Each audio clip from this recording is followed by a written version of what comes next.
Welcome to Cyber Threat Intel, your go-to source for the latest updates, news, and insights on cyber threats. Our goal is to arm you with the knowledge to protect yourself in the digital age, whether you're a cybersecurity professional or just curious about the threats lurking in the digital shadows. Make sure to subscribe now on YouTube or your favorite podcast listening platform to join us on the front lines of cybersecurity, because in the world of cyber threats, knowledge is power. Welcome. This is Cyber Threat Intel. I'm your host, John Good. This is episode number 34, and it is Tuesday, May 14th, 2024. Glad to see you if you're just joining the show for the first time. If you're coming back, welcome. Glad to have you back. Make sure to check out cyberthreatintel.com. You can find the article feed and everything you need associated to the show, as well as the description. But with that being said, go ahead and grab a snack or a drink or whatever you need to get you through the content. And let's flip over to my screen and do the articles. All right, so first article, the post-millennial hack leaked data impacting 26 million people. Have I Been Pawned has added the information for 26,818,266 people whose data was leaked in a recent hack of the post-millennial conservative news website. Post-Millennial is a conservative Canadian online news magazine belonging to the Human Events Media Group, which also operates the American Human Events news platform. As part of the attacks, threat actors claim to have stolen the company's mailing list's subscriber database and details of the company's writers and editors, sharing links to the stolen data shared on the defaced pages. So, and then they give a picture here of this is the breach forums community where this is being talked about. It says the exposed data includes the following types of information: full names, email addresses, usernames, account passwords, IP addresses, phone numbers, physical addresses, and genders. So when something like this happens, breaches in general can be pretty bad, right? But then it's all of these associated kinds of things. So it's the whole incident response process, making sure that you have a process in place. How do you actually identify if there's an incident? And how do you eradicate that? How do you recover from that? How do you learn about what you did wrong and how you can improve? That is the whole incident response process that you need to consider. But then also, it's a matter of how do you actually identify what they accessed, right? Not just, oh, we had an incident, but also what did they actually access? Were they able to access the information that they're claiming? Again, breaches can be a really bad time for sure, because then, you have a breach on your record and then you have to kind of answer to that, especially if you have sensitive data that you're storing. Maybe you're storing PCI data or HIPAA data or some of that sensitive data, and not just things like email addresses or that relatively basic information. When we're talking about news outlets too, one of the things that you have to consider is what kind of news outlet are you, right? Are you an outlet where you post controversial kind of news? Maybe your writers or your editors, your staff are people that others would want to target. And then you start to have all of these, even worse issues because those people don't feel safe. They've had their privacy violated. Maybe people start giving them certain types of threats. All of those things are realistic things that can happen, especially in this in a news outlet kind of scenario. So definitely a realistic situation that is unfortunate. But 26 million people, right? That's pretty substantial. Inc. ransomware source code selling on hacking forums for $300,000. Cybercriminal using the name Salfetka claims to be selling the source code of Inc. Ransom, a ransomware as a service RAAS operation launched in August 2023. Inc. has previously targeted the U.S. division of Xerox Business Solutions, XBS, Yamaha Motor Philippines, and more recently Scotland's National Health Service, the NHS. Simultaneously with the alleged sale, the Inc. ransom operation is undergoing changes that might suggest a rift between its core team members or plans to move to a new chapter that will involve using a new encryptor. Now, this is always interesting when we see these malicious groups, right? These malware groups. that start to have rifts or disagreements in their group. And then you see people selling off source code, you see people selling off decryptors with ransomware. So there's all of these different kinds of scenarios that can happen, because even though they attempt in a lot of cases to run like a business, they are more kind of like friend groups almost, right? because they don't necessarily have that structure where people are always going to listen. In a business, you have a CEO, you have all these leaders, these presidents, that are leading the organization, and so there's more of that structure where it's like the reporting hierarchy that you have to listen to, right? Now it says threat actor announced the sale of both the Windows and Linux ESXi versions of Ink on the exploit and XSS hacking forum, asking for $300,000 and limiting the number of potential buyers to just 3. So they're only going to allow 3 people to buy this. Now, I would be really interested to see who actually buys it. I think it's one of those things where we don't always find out. Maybe the government will buy it. Maybe they will buy it and then release the decryptor and all the information that is needed to bypass this kind of exploit or this kind of ransomware.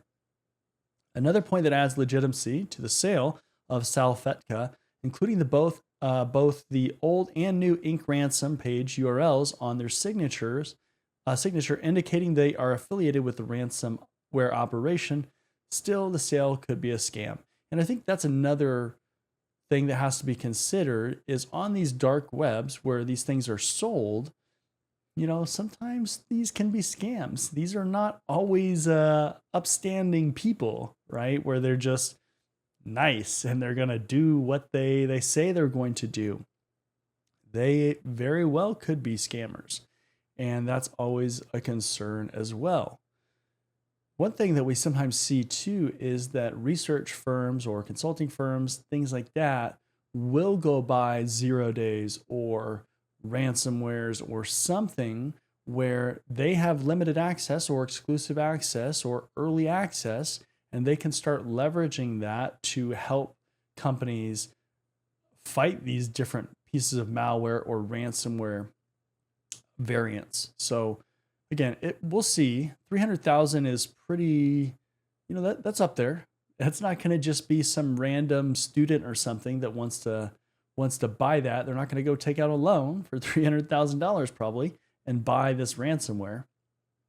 So always interesting to see that. Helsinki suffers data breach after hackers exploit unpatched flaw. The city of Helsinki is investigating a data breach in its education division, which it discovered in late April 2024, impacting tens of thousands of students, guardians, and personnel. According to the details disclosed today, an unauthorized actor gained access to a network drive after exploiting a vulnerability in a remote access server. While the officials did not state what remote access product was targeted, they shared that a security patch for the vulnerability was available at the time of the attack, but had not yet been installed. Considering the number, and this is a quote, considering the number of users in the city's services now and in previous years, the worst case, this data breach affects over 80,000 students and their guardians. One of the things that this makes me think about when we're talking about there's a patch available and it wasn't installed, what does your patch management process look like? Think about in your company or in your team, in your organization, whatever. What does that process look like? What have you mandated as far as having to remediate patches? How fast do you have to remediate patches? Is it based on severity? A lot of times when you're creating these policies for patch management, you're going to say that critical vulnerabilities have to be remediated by X, right? So 7 days or 2 weeks, whatever. And then high vulnerabilities, medium vulnerabilities, low vulnerabilities, and informational kind of things. So there is this prioritization based on criticality. And certainly if you have a high vulnerability or a medium vulnerability, something like that, but it affects a critical server on your network, then maybe there's kind of a escalation of that. So instead of being just a medium vulnerability, because it affects a critical asset, now it's a critical vulnerability. And so you have to kind of put that into play and kind of analyze it in that sense for remediation. But again, there is these time frames that exist as far as remedying those vulnerabilities. You would also only do it in waves, right? So you would not roll this patch out across all of your systems. You would roll it out to a few and then see if it breaks things, and ideally do it in a test environment first, but roll it out to a few and then roll it out to some more and keep kind of rolling out in that way. But, when there's a patch available, are you identifying that there's a patch available? Did you know there was a patch available, or is it just available and you didn't know? You weren't scanning your assets to identify that. That can be a more serious issue and something that you certainly have to consider, something that is certainly part of compliance requirements for certifications like ISO 27001 and SOC 2 and HIPAA and PCI DSS and all of these that exist. So pretty standard stuff as far as identifying vulnerabilities and patching them. Next article here, cyber attack shutters Christie's site days before auction. Christie's website remains offline as of Monday after a technology security issue shut it down Thursday night, just days before the vulnerable auction house planned to flog $840 million of art. Tippery's site right now has the following message on it. In a statement to the media, Christie's confirmed that a technology security issue has impacted some of our systems, including our website. The auction house did not immediately respond to the registrar's inquiries on how the digital intruders broke in, what data, if any, they stole, and when Christie's is expected to have its main website back online. The latest security snafu comes less than a year after Christie's inadvertently linked location data belonging to hundreds of high-end art owners seeking to sell their paintings at auction. Now, one thing that I want to point out here is that when you get breached, or you identify, I should say, that you've been breached, almost always you're going to be retested. Okay, there is no, you're just going to get tested once and then nobody else is going to come after you. You're going to get tested again, either by that same group, or somebody else is going to know that you had a certain kind of vulnerability or a certain flaw, certain deficiency in your security operations. And then they're going to test you again, either in that same way or in another way, a similar way, some other test to see if you're really resolving your issues. And of course, if you're not, they're just going to keep doing it. So, very important point. Some people think that when they get breached and then they resolve those issues, that it's just going to kind of go away. You're not going to be tested again by another group or by the same group because you fixed the issues. So that is certainly a misconception that unfortunately a lot of people have. Now, the article says, as noticed by some clever clogs, some of the uploads included precise GPS coordinates revealing the exact location of some very pricey pieces. Physical addresses which could guide would-be thieves to the buildings where the art resided were publicly available to anyone online via the Christie's website, which had failed to strip out the location metadata from submitted snaps. I think this is from the previous breach, right? But that's another issue as far as your users' privacy information or your customers' privacy information, things like IP addresses and what kind of data are you actually storing, or what kind of service are you actually doing? Something like this, certainly that's going to be a major concern, because not only are you revealing your users' location data, you're also revealing data to these works of art that are worth maybe $1 million, $10 million, 20, 30, 40, $100 million, whatever. And now criminals who can see that information, now they have kind of a roadmap of where they need to go in order to grab this artwork. And then they can just go sell it on the black market, because that's basically what will happen. So anything like that, lottery winners, anything where there's a lot of money on the line, especially, or something of value where bad people would want that kind of ups the ante. Even if it's just PII, healthcare data, stuff like that, are you leaking that data? So obviously this is an art auction, so we're focusing on the art aspect of it. But these are real scenarios, real considerations that you have to make in your department. And that comes down to also understanding the business and understanding what you're processing and what your applications and services are ingesting, right? All right, next article here. MITRE unveils embed a threat modeling framework for embedded devices. And that's with a 3, so EMB3D. The MITRE Corporation has officially made available a new threat modeling framework called Embed for makers of embedded devices using critical infrastructure environments.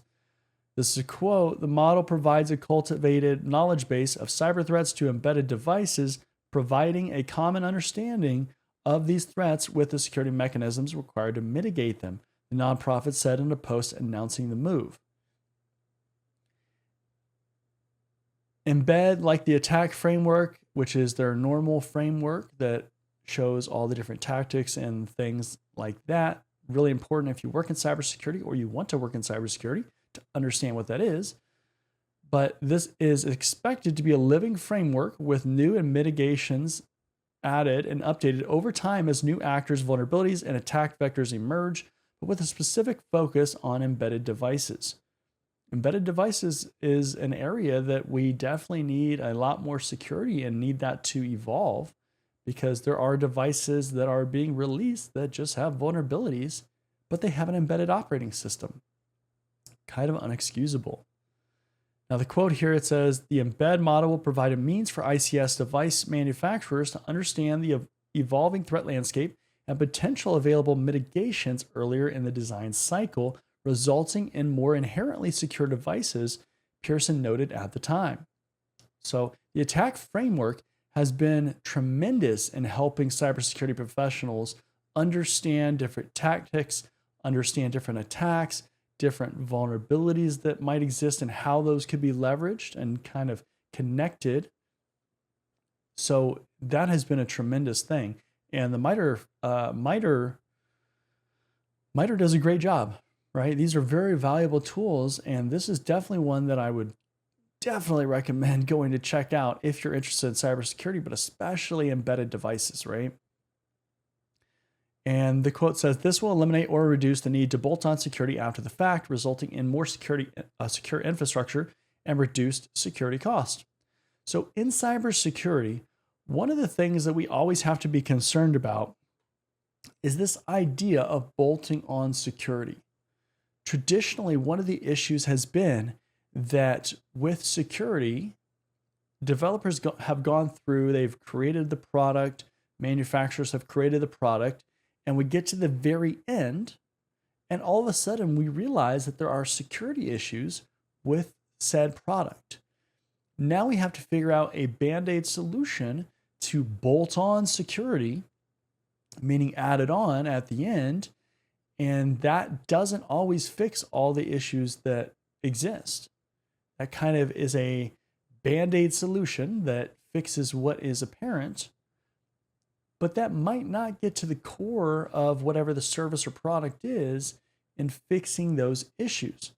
So this is one of those things that is constantly a struggle. This is why, as far as a cybersecurity professional, you need to really try to get security implemented very early on in the process and have that part of the decision gates, we call them, as far as getting products and services through different milestones, because that will help you eliminate issues and vulnerabilities along the way as that stuff is developed. Because once you get to the end, it becomes dramatically more expensive to kind of reverse engineer things or figure out how you can add on security that is effective. So that has always been a concern. It will continue to be a concern, and that comes down to culture and how much authority that you have or influence that you have, how much executive support that you have, because all of those things will directly influence or impact your ability to get security implemented early on in the process, but it is crucial. Companies are way more successful if they can do security early on than if they wait till the very end. Keep that in mind. Very, very important. One of those battles that you're always going to have to fight, but it's worth fighting because it makes life way easier down the line if you do that early on in the process instead of waiting to the end.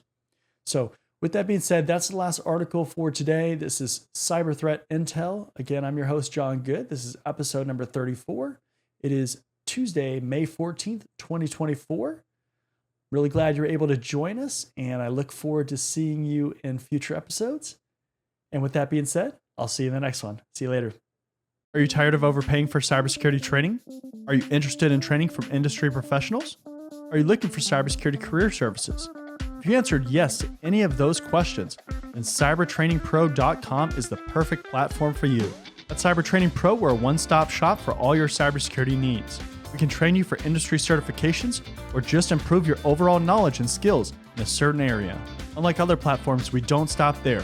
We can also coach you throughout your career, practice your interview skills, or create a high-performing resume with our career services. Cybertrainingpro.com isn't just another training platform. Students get exclusive access to our private community where we go beyond training courses to provide additional content, tips and tricks, and engagement with both other students and staff. Look, by the year 2025, there could be as many as 3.5 million job openings in cybersecurity. With so much opportunity, why not maximize your career potential with a platform that cares about your success? Come join us at cybertrainingpro.com and start building your future today.